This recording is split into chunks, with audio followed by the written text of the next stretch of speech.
when that plane finally landed was kiss the ground. Hello, my name is Kirk Borger, and I am the director here at the Riverview Public Library. And today we are interviewing Gene Turner. He is a U.S. Navy veteran from World War II. His service years were from 1944 to 1946, and he is a longtime Riverview resident, having lived in Riverview since 1971. So thank you for coming in today, Gene. Okay. Where and when were you born? I was born in Munson, Pennsylvania in 1926. Could you tell everybody where Munson, Pennsylvania is? Right in Center's State near Altoona. What were your parents' occupations, and how many siblings did you have? I have, there's 11 of us. 2 of them died when they were of diphtheria. So there was really 9 of us that lived. And my dad was a coal miner, a lumberer, and a farmer, all at the same time. And your mother was taking care of all the children, I'm Yeah. guessing. Yeah, she was a homemaker. Where did you fall? Were you the second oldest? Were you the... Next to the youngest. You were second youngest. What high school did you attend? Morris Township High School in Morrisdale, Pennsylvania, What year did you graduate? 1944. What were you doing before you entered the military? Were you in school? High school, yeah. As soon as I got out of high school, I went into service practically. Did you enlist or were you drafted? You couldn't enlist at that time because the war was on and everybody had to be drafted, so I volunteered. And I went in, I volunteered for the Navy, and I went right away. I would not have went if, probably 6 months later, if I had volunteered. Why did you volunteer for the Navy? I tried to get in an aviation cadet, and I failed because of astigmatism in my left eye. So I decided I didn't want to crawl in the mud in the Army, so I volunteered for the Navy. Now, I ask this of anybody who's been in the Navy or the Marines. I always ask them if they could swim before they went into the Navy or Marine. You couldn't swim? Did they teach you to swim? Somewhat, a little bit, but not very much. Can you swim now? Well, I could swim the same amount today as I could then. That wasn't very much. Which was how far? Well, I could swim across the swimming pool.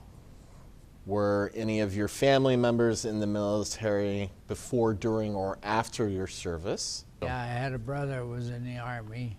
He was older than me. He went in 1941.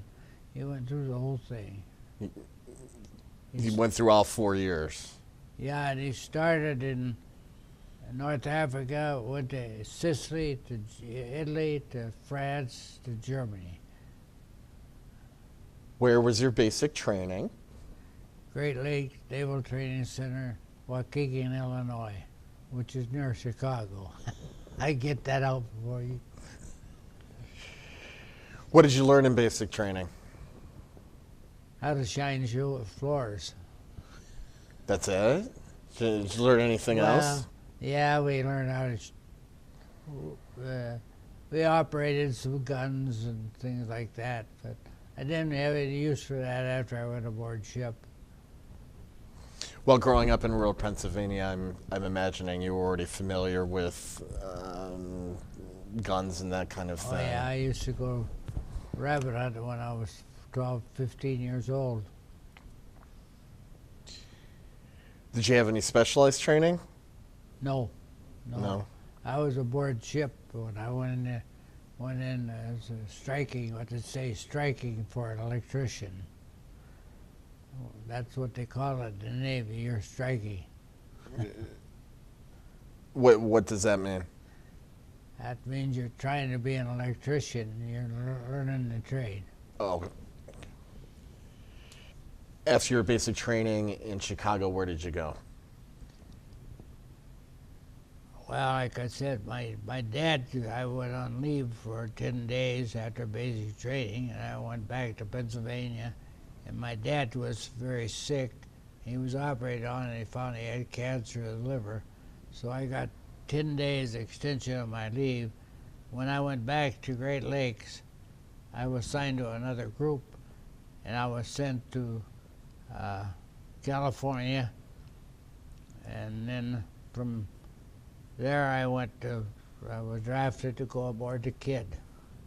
USS Kidd, and that was January 1945. that was a destroyer, correct? Yes. That was just out of San Francisco or San Diego? It was at Vallejo, which was north of San Francisco. Had you ever been outside of your state before that? No. You hadn't traveled anywhere? Was it the first time seeing the ocean? Oh, yeah. Well, the first time I saw Great Lakes. A big body of water, and then you went to the ocean, Yeah. which was even a bigger body of water. What would describe what a destroyer would do? Or how was USS Kidd used as a destroyer? Well, it was in repair when I was boarded. And we went on a breakdown cruise, and that was the first time I ever went on the ocean. And then we went to Hawaii, and ended up being on picket duty for aircraft carriers. And What does it mean, picket duty? Can you describe you that use for us? our radar to pick up enemy planes coming in and notify the aircraft would go out and try to shoot them down. So you left Hawaii, and then where did you go from there? Hawaii, we went to the Caroline Islands, Ulithi Atoll, and then from Ulithi Atoll, we went to Hawaii, or to Okinawa. And the United States invaded Okinawa Easter Sunday, 1945. And Right. As I remember, at the naval battle of Okinawa, there were a lot of kamikazes. Did you see any of those? yeah, one hit our ship. Oh, one hit your ship. Could you tell us about that? Well, we were, like I say, we were watching for mines as the ships were going in, and then we got attacked by this aircraft and tried to shoot it down, and they didn't do it, so it hit, and the forward fire room killed all the guys in the forward fire room, and it went through the ship, and a 500-ton bomb exploded outside the ship. And all the guys, I was in the after engine steering room, so I didn't see it. I was just listening on earphones. And the guys all was aboard run all to the other side of the ship, and that's where the bomb exploded. So let me get this right, as in relation to where you were on the ship and to where the plane hit on the ship. Okay, the plane hit in midships and more close to the bow, and you were in the stern. I was in the stern. Okay. And so, and then when the bomb exploded, everybody who had gone there. 38 guys got killed and 75 were wounded. Did you feel the? Of course, you felt the explosion, right? No, I didn't. You had no idea. You didn't hear anything. The only thing I heard was what I heard on the earphones. I had the earphones on, but I knew something was going on. It wasn't very good. How did you know something was going on? Well, but they told us to put our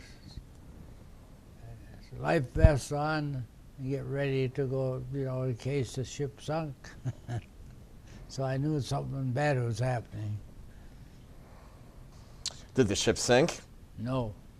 So how did you? Was it towed back somewhere? No, we had one fire room, and we were on our own control, trying to get away from the Japanese. When they see a ship was crippled, they tried to go after it, but we got away from them, and then we went back to Ulysses Atoll, where they put the ship in a floating dry dock, patched it up the best they could, and then we went back to San Francisco, Hunters Point, for repair. That was the last battle that the kid was in. It was in Hawaii. Was it decommissioned after that, or? No, we went back to after the war. We were going across from San Francisco, going back to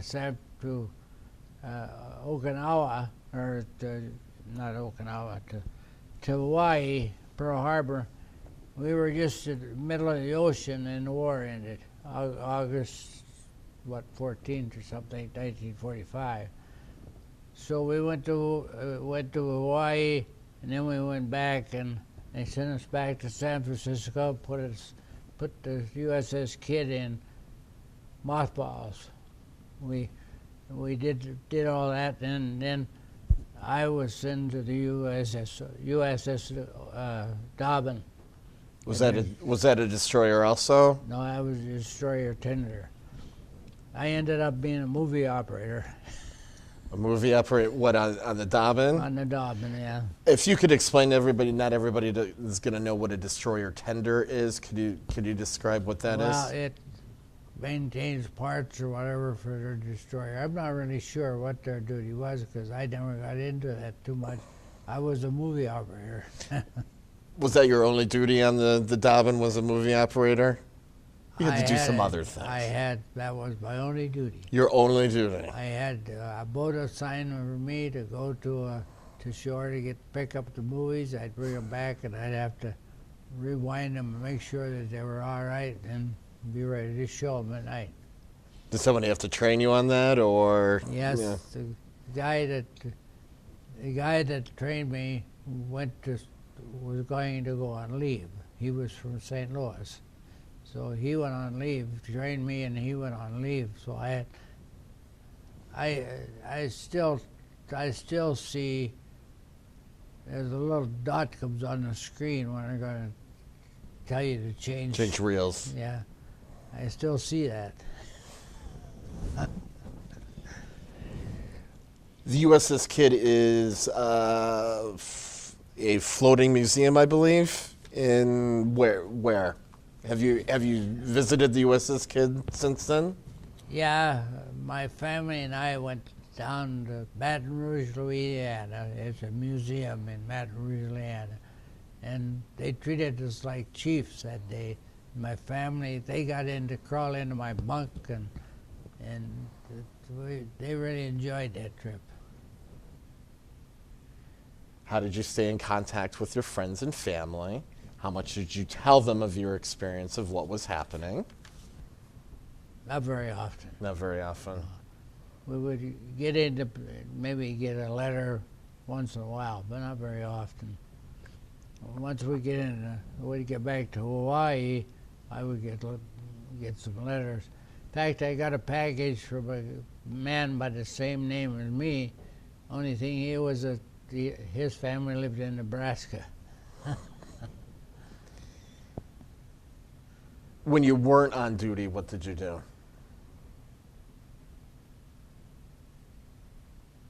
Mess around. We would make our own. We were far. The galley was where the cooks were. We got good with them, and we would make our own hamburgers and cook our own meal when we were on duty. And off duty too. We'd go and we stole a cherry pie out of the kitchen. Well, you open the door, the light comes on. So you couldn't leave the door open very long, because the captain Attract attention, yeah. Right. But we got that cherry pie anyhow. Was it good? Oh yeah. I hope so. Did you ever get any shore? It sounds like you went back to Hawaii a few times. So was that the only time you got shore leave? Was when you went into Hawaii? I got shore leave in Hawaii. In fact, I went swimming at Waikiki Beach, and it was an experience. I mean, I was just a kid. I didn't really, I know it'd be now. I try to go around and see things, but you don't even think about that. I was just a kid, and I went swimming. I pretty near drowned in Waikiki Beach. I got one of these floaters, and I didn't realize that the wind was blowing and it took me out into the deeper water. And you couldn't swim very well, remember? Yeah.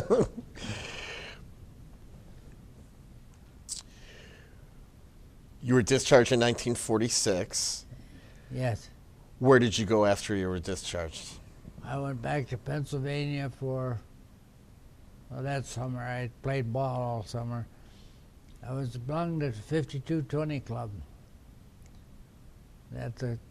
They paid their servicemen $20 a month until they got work. So I joined that club, and we played baseball and had fun all summer. And then my sister came in from Michigan to Pennsylvania, and talked me into coming out to Michigan. So I ended up in Michigan the rest of my life. Where in Michigan? Well, we lived, when we first bought a home, we bought a home in Taylor, and then later on we sold that. When our family got bigger, we had to get a bigger home. We bought a home in North Trenton. We lived in North Trenton for 19 years, and then Riverview since 1971. 71. What was your first job? I started at the McCord Corporation as making gaskets for automobiles, and I ended up in the department where we put a coating on the gaskets. I don't know what the coating was, but they were all a certain thickness of the coating had to go on it. I met my wife, and she was working for me. Mm-hmm. So that was... So you got a job pretty much not right away, but soon after you were discharged. I got a job at the McCord Corporation, and after that I got laid off. I went to work for Penwalt, and I ended up in the power plant at Penwalt, and in 1964 the Detroit Edison took over the power plant, took me with them. So I worked for Detroit Edison for 24 years. What did you do at Detroit Edison? Well, I started as this operator, and then I had to get a license. I got a first-class stationary engineer license, and I got to be a shift foreman at Wynot South. And from Wynot South, I went back to Penn Salt as assistant plant supervisor. And in 1970, I got promoted to plant supervisor. So that's where I ended up before I retired. When did you retire? In 1986. Did you stay in contact with people that you knew from your military experience? No, I didn't. No. Do you belong to any veterans organizations? No. How many children do you have? Four daughters. Do they live in the area? 3 of them live in Riverview, close walking distance from us, and 1 lives in Manchester. They're all in Michigan. All in Michigan. Yeah. How many grandchildren do you have? 9 grandchildren and 4 or 5 great-grandchildren. 5 great-grandchildren. How long have you been married? 64 years. And you met her where you were her boss, correct? Yeah. Oh. That doesn't go on much Met these her at the days. Ford Corporation. And if there's one thing you would like to tell people about your experience in the military or anything that you learned in the military, what would it be? It doesn't have to be one thing, it could be a few things. I guess the thing that I remember mostly, of course, is all the people that get injured one way or another. You gotta really watch, try to help them out, and that's about The only thing I can remember.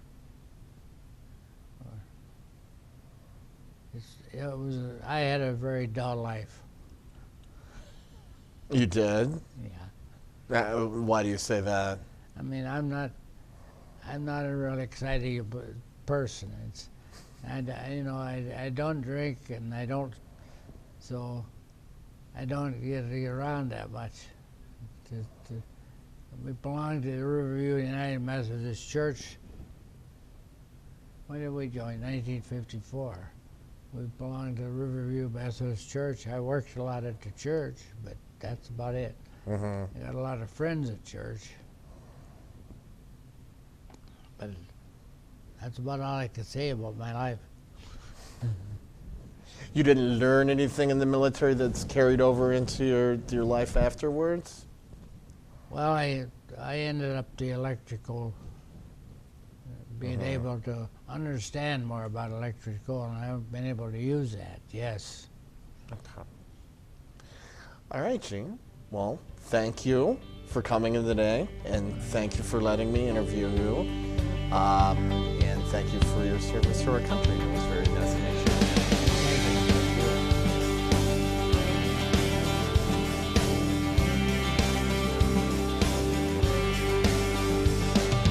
First thing I did when that plane finally landed was kiss the ground. Next thing I did